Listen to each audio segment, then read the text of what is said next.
Alright, so we have seen three different strategies for implementing generic operators. Now we'll talk about the third strategy briefly, okay? And this third strategy is called message passing, right? So the previous strategies viewed the functions as intelligent. That means that we will dispatch according to the type of data, right? And in message passing on this third strategy, we will actually do it differently. The data itself is what is intelligent, right? The data will know what to do. All you need to do is to tell the data what you want it to do. Okay, so let's take a look at the same example as before, the complex number example. So we're trying to make a complex number, x plus yi. Okay, and what happens is that we define a function called dispatch, okay, op, right, and we return this function.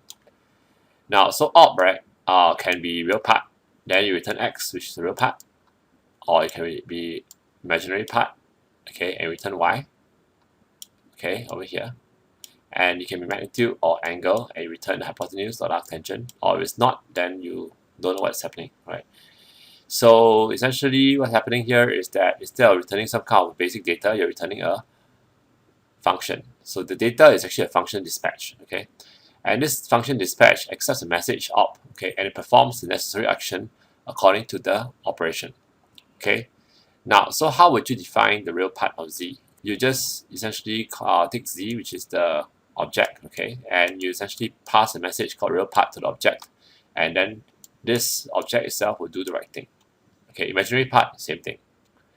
Well, this idea of message passing is the basis for what's called object-oriented programming, which we'll see next. Okay, and languages such as Java, C++, and Smalltalk will use this mechanism, right? And data are objects. Okay, and functions are actions that the objects perform. Okay, so these objects talk to each other by passing messages to each other. Alright, we've come to the end of the lecture today. Let me just quickly summarize what you should have learned today. The key idea in today's lecture is to manage the challenges of having multiple representations within the same software system, right? So the problems are the following, okay? Number one, you need to match the data type to the operations. Okay, number two, you need to somehow resolve the naming conflicts for the operations. And you also need to make sure that in the future, when things change, you can figure out how to change them properly.